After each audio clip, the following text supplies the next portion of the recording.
Hello. I'm so glad to have you join me in this dry fasting discussion. I I went down a big rabbit hole with dry fasting when I had heard about it and got really curious about it. And I dabbled in a few short dry fasts and then I did a 5-day fast. So I decided that since I had so many people asking questions about it, that I would give you a little bit of information that I came upon as to why I took it upon myself. And of course, you have to look into this and decide if this is something that's right for you. There's certain benefits of it that I found extremely intriguing that made me want to jump in and try it. So, the first thing that I'm going to talk about is the dry versus the water fast. Because, yes, in dry fasting, it is exactly like it sounds. It is dry.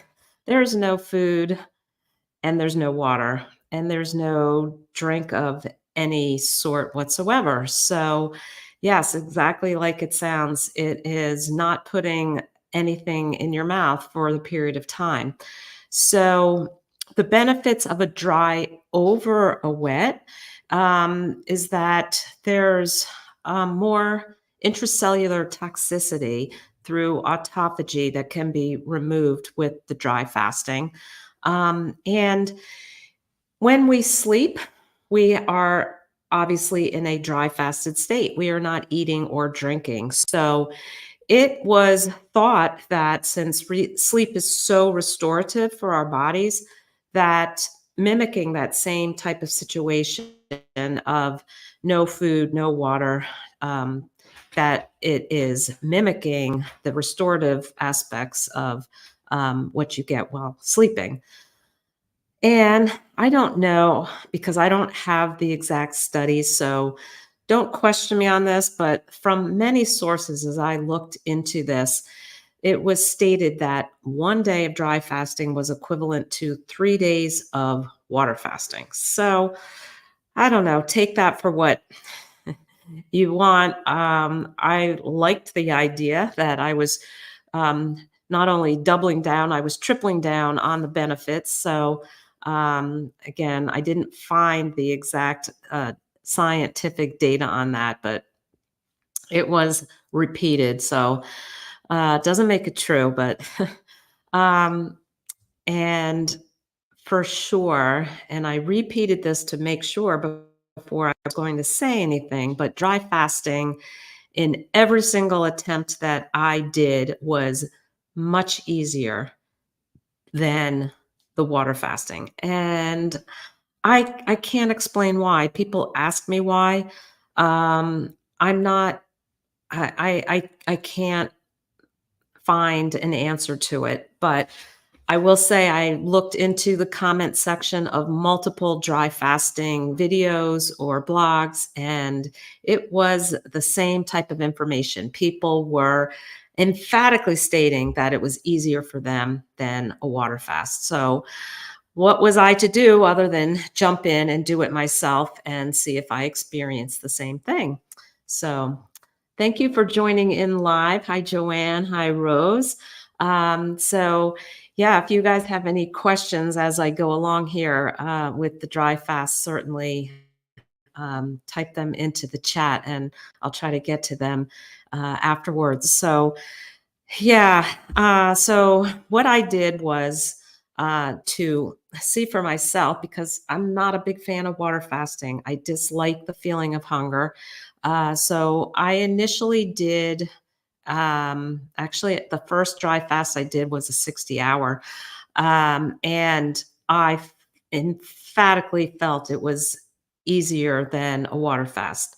So I repeated it a couple weeks later, and I found the same thing. And so I said, there's something to this. So I'm going to call that a major benefit of it because it was, let's say, more palatable to get through than a water fast. So, here's some frequently asked questions about the dry fast. Is it dangerous? You know what? If I really thought for any moment that I was putting myself in danger, I would not have done it. I researched it enough to determine that, you know what, I think ancestrally out there in the wild, there would probably be periods of time where we go without food and water. And I was pretty certain from the research I did that my body was going to make its own water, which it in fact does. So I'll get into that in a little bit. Length of time and how often. Once or twice a year for the average person doing a longer 5 to 7 day dry fast. It's not recommended to repeat this often. You do get into some stem cell regeneration, and you don't want to tap into that too often unless you have severe health issues or are significantly obese. And yes, you can do it more often if you're doing shorter lengths of time. Okay, the basics. There is a differentiation between hard dry fasting and soft dry fasting. Soft dry fasting allows you to touch water, shower, brush your teeth, sit in a cold plunge, sit in a hot tub. Whereas the hard dry fast, as you can imagine, is the exact opposite. You do not do any contact with water whatsoever. From what I looked into, it didn't seem like there was much at all of an added benefit of doing the hard version. So I saw no reason to do that. Even also, I'll tell you, when I the end of the 5 days, there was quite a bit of relief to just actually brush my teeth and swish and spit the water, just to get my mouth wet.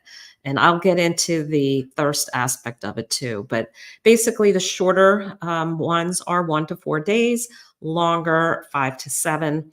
Evidently, you can go like 11 days. I don't know. I, for myself, did not feel comfortable pushing it past the 5 days. I saw no reason to do that.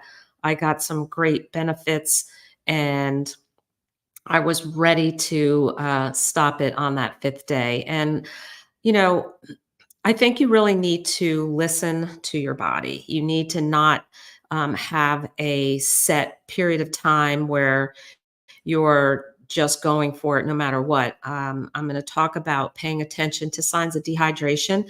Um, but yes, there is a bit of dehydration, and it's actually beneficial.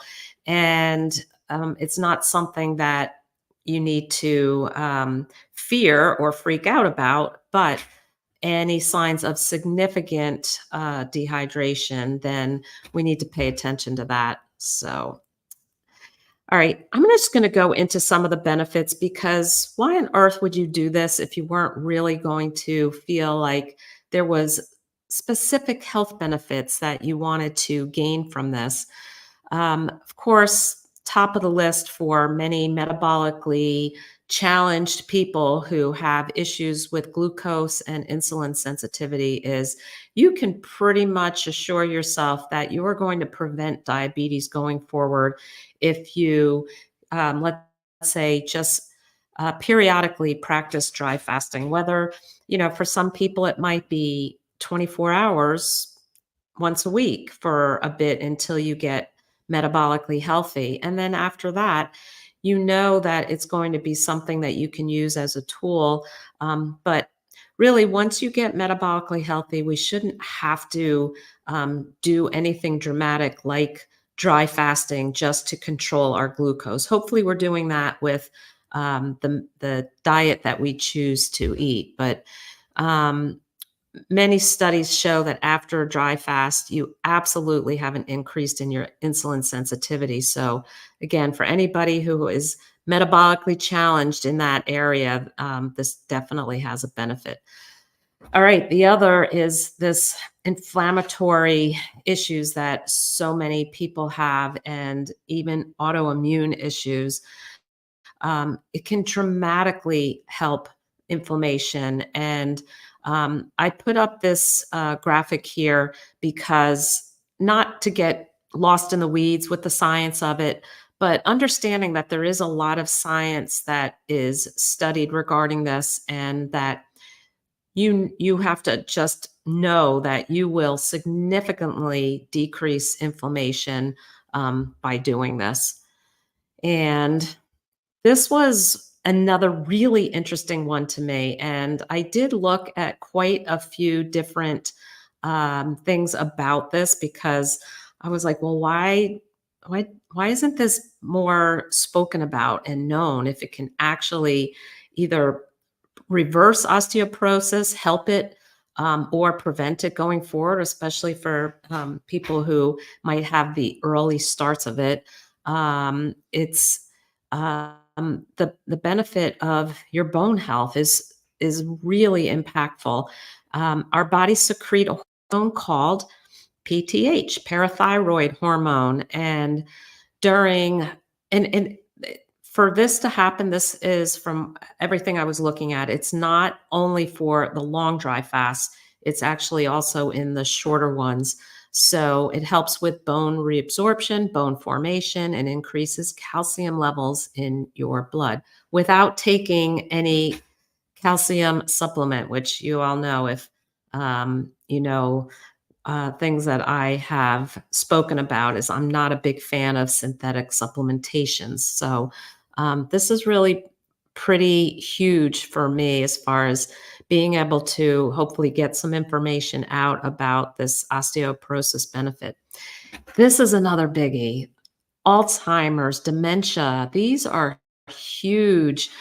And to understand what happens during a dry fast with our brain cells is really interesting. It promotes the release of a chemical called BDNF, and I'm going to go actually a little bit into BDNF. I try to not get too medical or scientific and technical. I feel like I want to give you the information that is just going to help you go forward in making the choice of what you want to do or not do, as far as a topic I bring up. But it's known, BDNF is known to improve memory and learning, increase your brain plasticity, um, increase the creation, actually formation of new neurons, and protect against degeneration of brain cells. So you tend to get higher ketone productions on a dry fast, and they're incredibly healing to the brain tissue and reduce the excitatory neurotransmitter glutamate.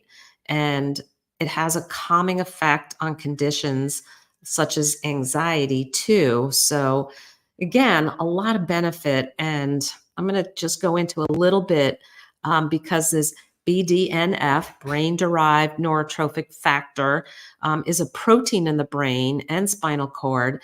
And yes, they've actually determined, isolated, and tested that this is a specific release of this during dry fasting. So I'm a I'm such a big proponent on brain health, and I'm sure all of us have been touched by somebody with Alzheimer's or dementia, and I can't think of one of the worst ways to spend the rest of your life is in a misery of dementia and Alzheimer's. So this is a really big benefit that, again, it gave me a little bit of a push to say, all right, I can do hard things. I'm going to try this longer dry fast. All right, this is a big one that people talk about, that they pretty much fret and freak out about, is this no water thing. Partly is we have been, and I always hate to use the term brainwashed, but let's face it, when you really look into some of the advertising that has happened in the past for money making profit issues. There's particular companies that undertook a huge, huge marketing budget to make sure that we all understood that we need to have a lot of water and we need to make sure that we stay hydrated. And, it was when the big soda companies, Pepsi, Coca-Cola, Dasani and Nestle and all these bottled water um, issues were they're really just trying to make sure that everybody is carrying a bottle, opening a bottle and drinking a bottle. And it worked. I mean, I everywhere you go, I'm in disbelief when I go into the gym. I'm going to go work out and lift weights for, yeah, maybe I'm in there an hour, hour and a half if I'm on the treadmill, if it's a rainy day, but I don't carry a bottle of water in. I trained for 4 half marathons, not once bringing a bottle of water with me on a 10-mile training run, and barely drank at any of the water stations. And it wasn't anything that I was trying to push myself and test how close to dehydration I could get. It was nothing like that. I drink when I'm thirsty. But you have to trust that your body is actually going to make the water for you. And that's what happens. Humans make up to a liter of water a day by oxidizing fat cells into fatty acids. And then the hydrogen that breaks off combines with the oxygen that we're breathing and can make H2O. So this is called endogenous, meaning from inside. Endogenous water production or metabolic water.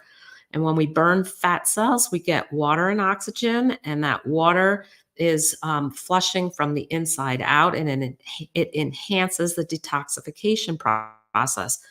So water intake during a water fast actually inhibits your own body from using endogenous water production from its own fat cells. So again, I'm going to say, I mean, if it was something where I'm going to tell you where I struggled immensely with this dry fast versus a water fast, I would question really being excited about my experience with it. But the fact that I felt it was easier and all of the added benefits over a water fast, I feel like I will never water fast again. It will always be a dry fast. All right, so signs of dehydration. And I made sure I took note of these when I headed into my 5-day dry fast because I'm not stupid. I want to make sure that if something was going to be going wrong, I was going to pay attention to it and exit. Um, so you look for the frequency of urination and the color. I was shocked. I thought the frequency was going to go way down. I also thought the volume was going to go way down. And I thought the color was going to deepen to a dark yellow and orange color. And that did not happen. And I'm going to tell you a little bit later in this video when I bring up the graphics of my 5-day experience. I was shocked. Of course, I looked in the toilet, TMI, every time after I went because I was checking for signs of dehydration, and it was just a regular yellow color, nothing concerning whatsoever. Tongue color, your tongue can get a little pale or white when you're dehydrated, so you look out for that. Muscle cramps, headaches, fatigue, confusion, lightheadedness, even fainting, and of course, dry mouth. So those are the things that you look out for. I will tell you, as I went through the 5 days, on the 4th and 5th day was really the first that I actually felt any significant thirst. And again, the first 2 to 3 days, I was in disbelief that I was not so parched and just I would think I was thinking of nothing but getting a drink of water, and that wasn't the case. So So here is my 5-day experience. Day 1 and 2, again, like I said, easier than the water fast. So the waves of hunger were much more manageable for whatever reason. I don't know why that happens. Um, and every time I thought about it out of a scale of 1 to 10, I felt like my thirst was really about a 2, maybe a 2 to 3. But it was not a persistent thought. It wasn't an annoying, debilitating thought at all, which was very surprising. I felt great. I had great energy, went to the gym the first couple days.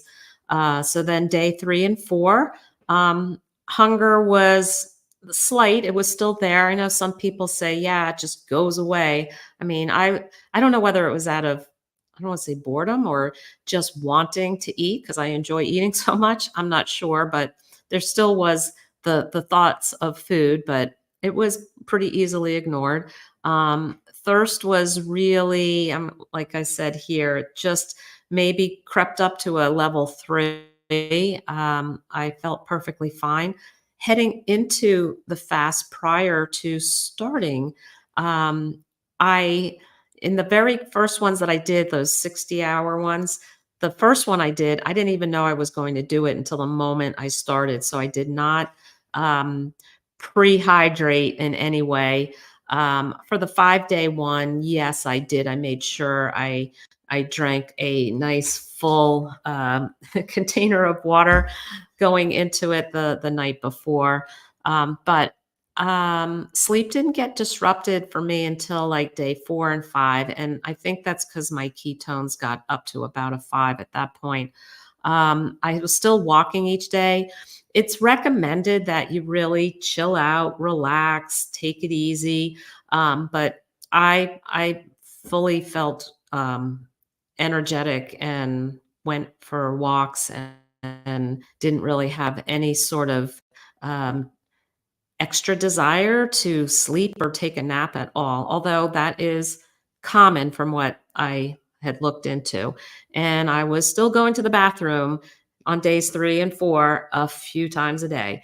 And that's urinating. I did not have a bowel movement the whole 5 days, but the I was still. It's like very intriguing to think that your body is making that much water that I could go to the bathroom. It was at least 3 to 4 times every day. Um, Day 5, yeah, I was very anxious to end the fast at that point. I had gotten really thirsty the end of day 4, and like I had said, I actually intentionally would, um, brush my teeth and swish and spit the water because that really relieved me, and kind of took that feeling away and got me through it, but, the hunger really wasn't an issue, and, yeah, then onward I went um, to eventually, yes, then break the fast. So here were my numbers, um, and you could see the beginning. Yeah, sometimes my glucose rides up into the 90s, and that's not abnormal for me when I eat like a lot of protein. And my ketones are typically down right around zero point 0.3, zero point 0.4. So this was again for me another reason why I wanted to do this is let me see what this does, because there is a huge benefit to being in ketosis. And before I keep that slide up, let me go to here where you can see the GKI index. So here in the States, we have to take our glucose reading, divide by 18. If you're in Europe or the other, if you use the other glucose numbers, you don't divide by 18. But when you're doing the milligrams per deciliter, you have to divide by 18 and then divide by ketone. And then you get your GKI. So getting it under a 1, you're in the highest therapeutic level of ketosis. And according to this little chart here, it says very difficult to achieve without a doctor's supervision. And then the 1 to 3 level, you're in high therapeutic level of ketosis.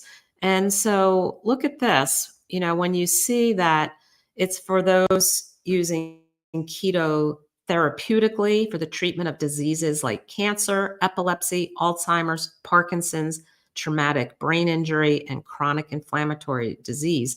So you can see that when you get into this level of ketosis, why this dry fasting ends up being so beneficial for a lot of different health reasons. So let me go back to my number. So remembering under 1 is that highest level, very, very difficult to get into. 1 to 3 being extremely beneficial.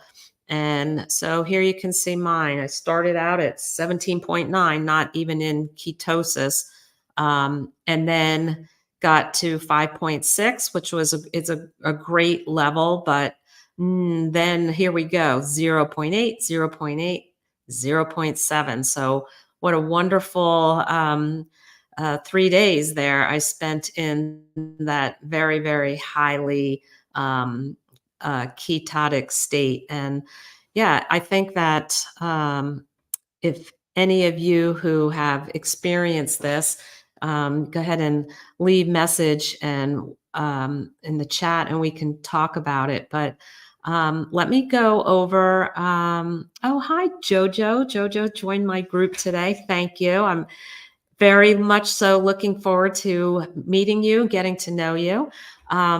Yeah, right now, I'll just throw that out there about the group. We're doing a Carb Sober Holiday Challenge.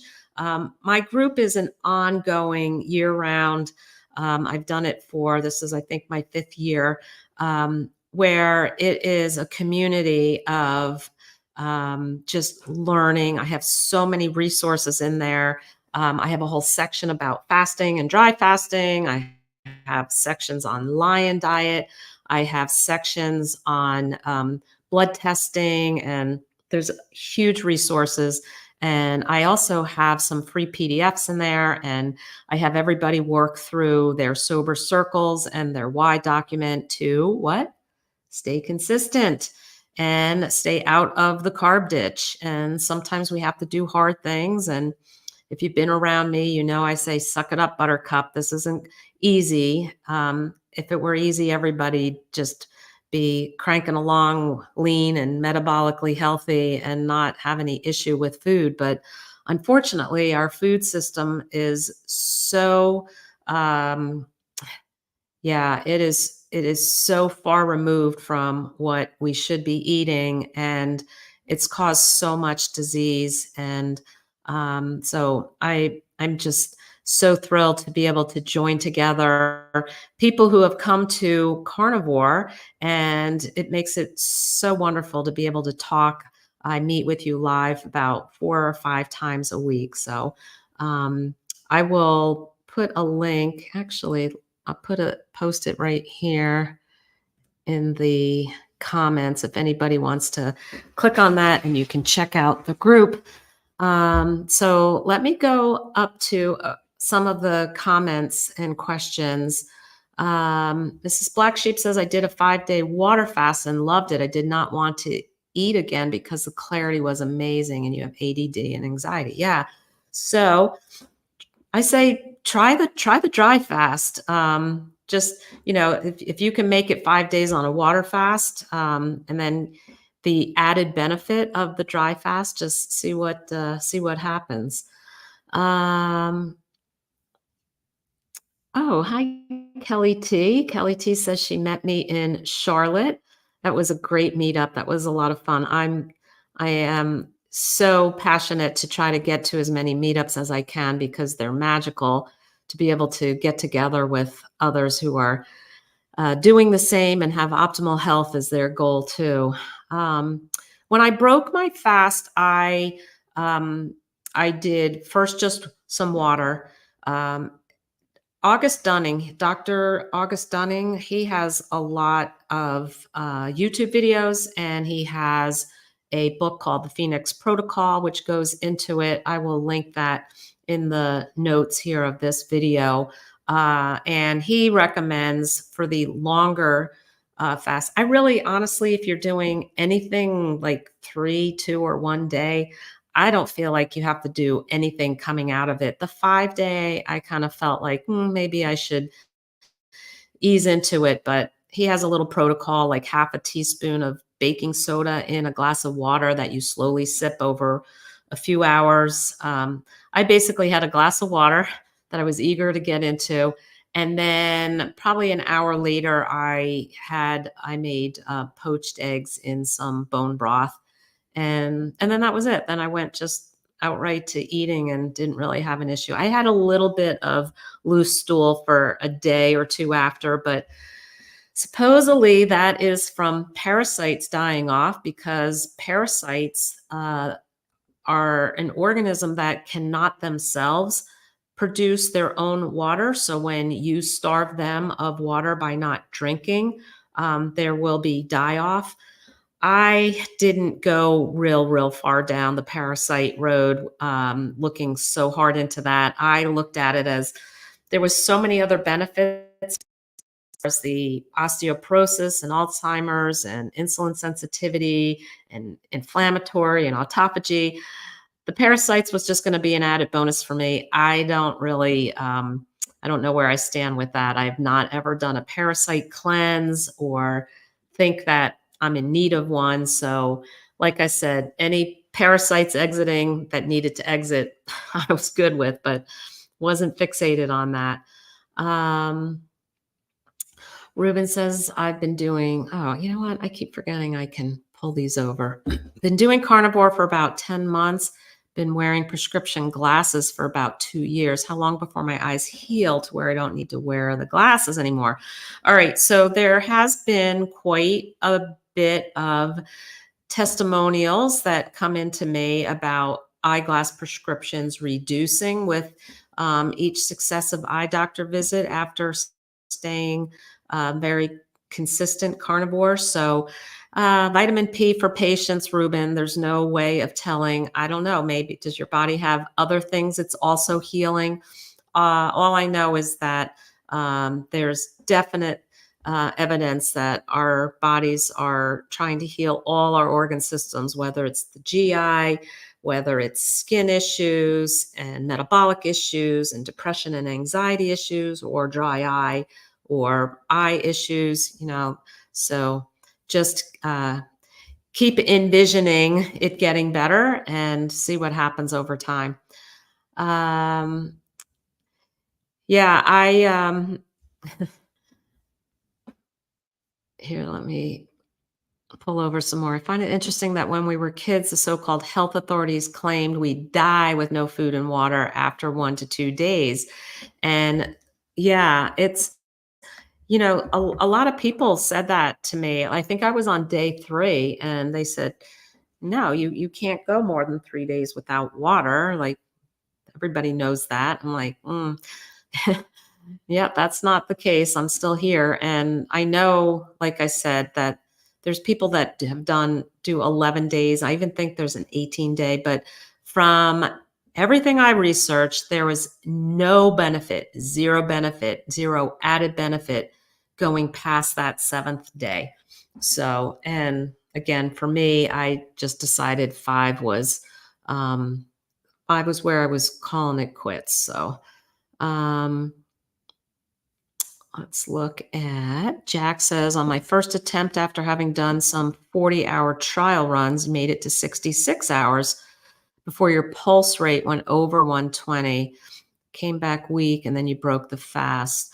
I'm not sure how to answer that to tell you how to prevent that. I know as we stop drinking the water and continue into the fast, there is a little bit of a thickening of our blood, but in a beneficial way.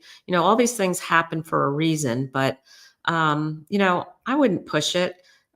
Just do the next time, just do a 60-hour, and let's say, 60 hours might be perfectly fine. And I'm honestly, for me, I'm not looking to do another 5-day, maybe next year. What did I do? I did it in September. So I don't know, maybe next September I'll think about it, but it's not something that I feel like you should be kind of playing around with. I caution people to, not overdo things because, a little bit of something can be fantastic. But when you take that and take it to the next level, the next extreme of saying, wow, I want to keep doing this, that's not a good thought. You know what you want to keep doing? You want to keep figuring out how to just eat in a way that is satiating, in a way that makes you feel good, healthy, and energetic, and gets you to a lean, ideal body weight, and just keep doing it. This is not something where I feel like um, a tool to use for a weight loss kind of hack. I mean, come on, guys, we've already done our we've done our stints with cabbage soup diet and whatever, Slim Fast, Nutrisystem, Jenny Craig, all the, you know, Pritikin and I don't know. I couldn't even keep track of them all. But we're not here doing that stuff anymore. We are understanding that we have come to a point where we know what is optimal, and we just are trying to figure out tweaking it. Or for those of us who have had a very disordered relationship with food and emotionally eat and all those kind of things, I still have to deal with an ongoing knowledge that I come from a very, very significant sugar and carb addiction, and that it's not always easy for me. And I have to navigate triggers. And again, that's why I am hosting yet again the Carb Sober Holidays, because this is not a time to make excuses, because your health doesn't give a crap about your excuses. And it's not about giving yourself permission and ending up the end of the year being inflamed and putting on weight. And this is a serious thing for those of us who understand that we actually have an addiction to this stuff, that I have to abstain. So, all right. I don't know if I put up the rest of the slides. Hang on, let me just make sure. Okay, well, the last one, which is the one that a lot of people are most interested in, but this was my weight loss down from the day I started, and it ended up 10.5 pounds. And then I wrote there at the bottom, 5.5 came back on. So I did end up 5 down. And that kind of just hovers and creeps around in there now. So I don't know whether it's a new set point, but that was a good outcome. And it was very interesting to watch. And, I took note of it just out of really curiosity as to how, how much, because I think the majority of the water flushes out, when you're going a full 24 hours without a single drink, that your water weight should have done the dropping at that point. But evidently it keeps going. All right, let me keep going. Rose, her mom passed away at 88 in a nursing home after she stopped eating and drinking. I thought that was a long time before the body finally let go. Yeah, so you didn't write in there how long, but yeah, I don't know. Yeah, I don't know how long, especially when, so, and this isn't a thing to do if you don't have body fat to lose. I certainly had a little bit of a muffin top that I was happy to have go. I'm not at a real lean, low body fat percentage that I didn't have. I had no concern that I had enough of a inch that I could pinch, that I was not in danger. But in any other scenario, like if you're underweight or in a care facility, once you stop eating and drinking, yeah, it's typically that's the exit.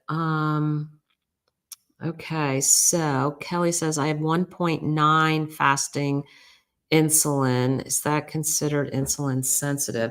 So, so for the fasting insulin, see, I'm not sure where you are, Kelly, if that increment is in the same that we're used to seeing, because it's under 7 is insulin sensitive. So unless you've got really, really low fasting insulin, um, yeah, under 5 is considered really good.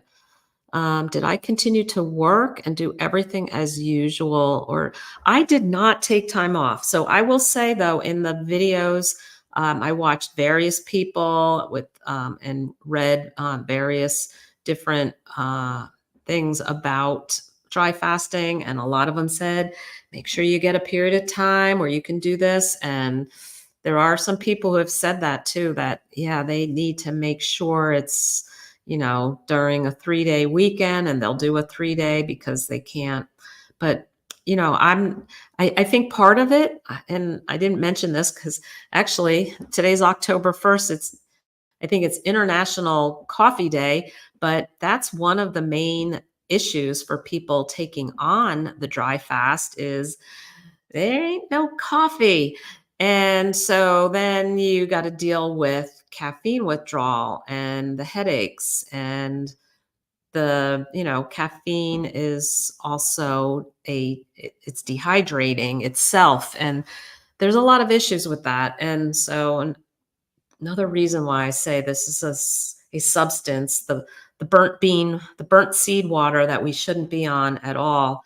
But yeah, I did nothing different. I really didn't, and I didn't feel different. I was very fortunate because I was really, keto adapted going in to this, and it I I just carried on. Partly I had a mindset that I was going to just carry on, but again, with no issues of caffeine, coffee, tea, none of that. Um, it was not a struggle for that part of it. And actually, I haven't. Um, maybe I haven't seen too many people's reports regarding that, because people who are coffee drinkers are like, hell no, I'm not doing that. Um, so yeah, Rebecca Smith says no food or water for 5 days. Really? Honest to God. Yeah, it's so bizarre. It was like, what was really strange is the fact I did not open the refrigerator door for 5 days. Didn't really even go in the kitchen for 5 days. And yeah, by the third or fourth day, it started hitting me like, wow, this is interesting. I literally haven't put anything in my mouth for this length of time. It's really empowering. And it, again, I'm going to say it was much easier than I ever imagined it to be. Uh, Edwin says, I followed Dr. August Dunning's Phoenix Protocol book, did a 3.5-day fast. Next is a 5 for you. It's truly amazing. Best to get his book as a reference. Yeah, I highly recommend it. And like I said, I'll put the link down in the notes here, so that makes it easy. Yeah, good luck with that, Edwin. I am really amazed by it myself. And that's why I ended up opening my mouth and talking to you all about it, because I wanted to make sure I had my own experience with it and enough knowledge of the safety of it for myself before I said anything. And of course, it's not me here proposing that this is something you do. I'm just happy to really let you know the research that I did, the benefits that I found, and then I was really, really, again, pleased with that it wasn't as difficult as I imagined it was going to be. Um, yeah, Edwin says to Wendy's, best not to work and just relax. Yeah, but I think a lot of people aren't going to now take a week off of work to do this. But you know what, just dabble with it. Do it a Friday, Saturday, Sunday, and so get a 72-hour in and see how you do. And then, you know, figure it out from there. Nancy says, did you use the sauna at any time during your dry fast? Um, Only on my 160-hour one. It just so happened that I did my infrared sauna like just early on in the first day. I would not recommend I with my sauna by 8, 9 minutes, I am profusely sweating. And so I don't think it's a good idea to tax your body during a dry fast to do that. I don't recommend that. Um, all right. So Perry, yeah, I went into that. I did the bone broth with a couple poached eggs in it as my first meal coming out of it. It was about 4 or 5 in the afternoon was when was breaking the fast. And then the next day I just went right into my regular carnivore eating. Um, and so Juan says, what about pooping? Yep, didn't. Didn't the whole time. No food in, no waste out. And then I mentioned as I started eating, and this was kind of very much expected according to the Phoenix Protocol, is that there would be some loose stool.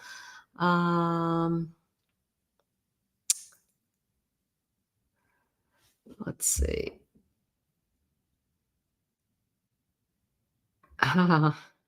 Diane Flowers, you're coming on the Carb Sober Cruise. I'm excited. I get to meet you there. So February 1st to the 7th.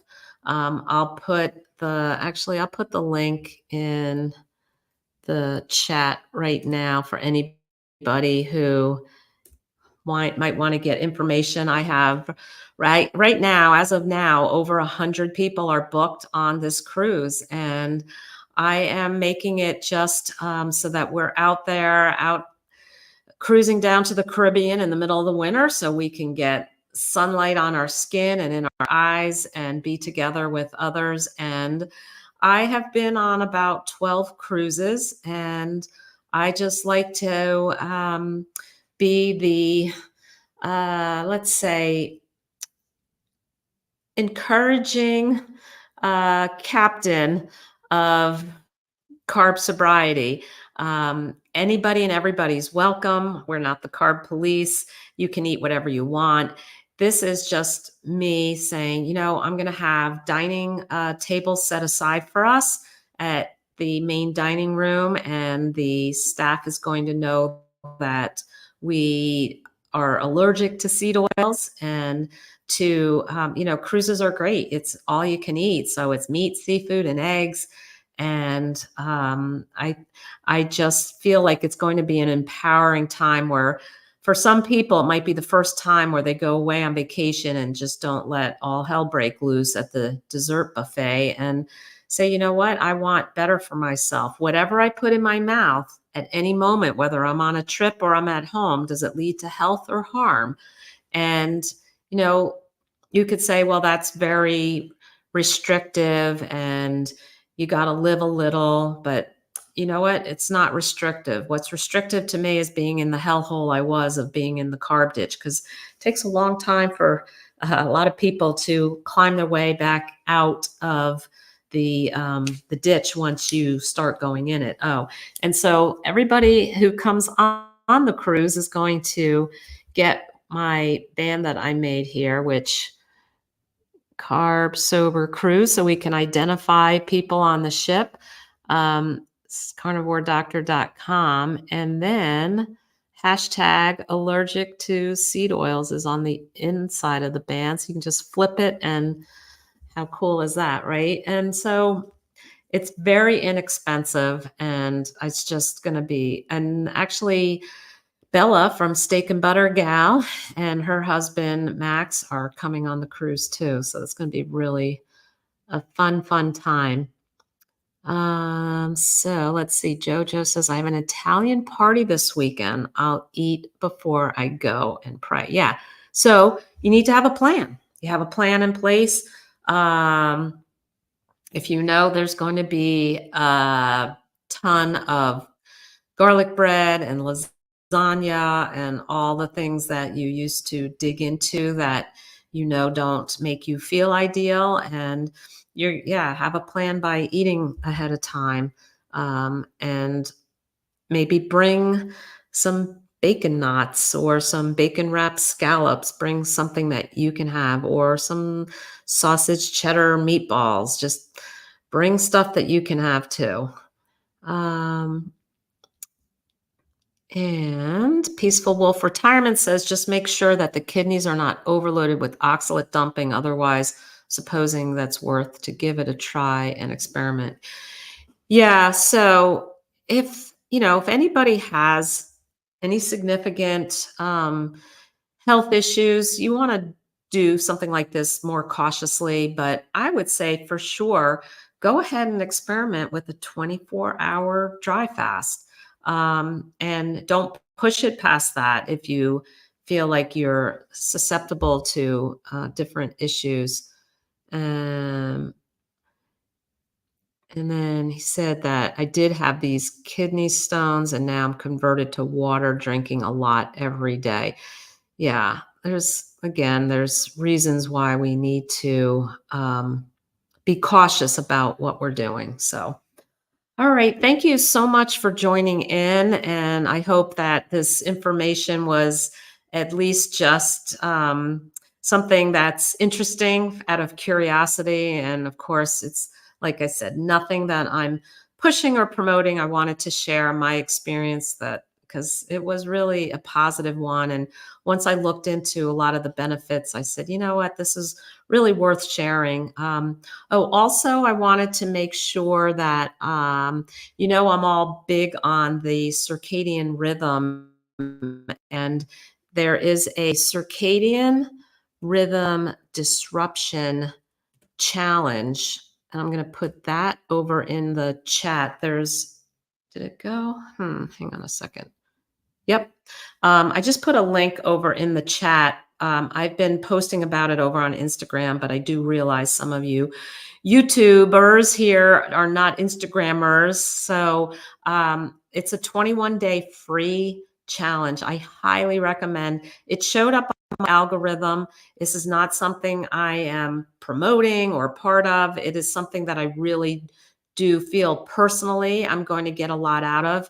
It's 21 days where each day you are given, I guess, like a kind of like a school assignment, but of learning how disruptive the toxic blue light is in our environment and how important it is that we are not perpetuating the lack of sunlight that so many of us are suffering from because we spend a lot of time indoors. So it's just really important to learn about this stuff. So if you don't know about the circadian rhythm disruption challenge, please click on that link. I really think it's going to be worthwhile. Again, it's free.